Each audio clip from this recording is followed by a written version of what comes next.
শোক সংবাদ ৩০ সালের ১২ নং আমিরাবাড়ি ইউনিয়ন ৯ নং ওয়ার্ড বাসিন্দা আব্দুল লতিফ খান ইন্তেকাল করেছেন।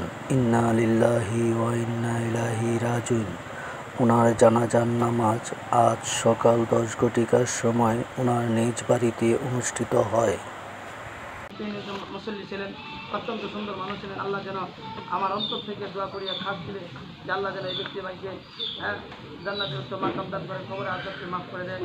আর প্রত্যেকে যেন আমরা এই লোকটাকে দেখে আমরাও শিক্ষণীয় বিষয় একজন শিক্ষা অর্জন করি যে আমাদের এইরকম ঘাটতিগুলি ক্ষমা করে দিয়ে আল্লাহ তাআলা এই মুহূর্তে ওনাকে মাফ করে দেয়।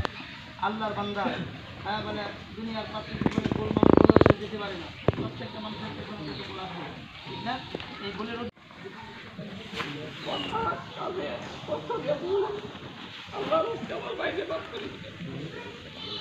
আর আমার ভাইয়ের জায়গা সবাই দোয়া করবেন।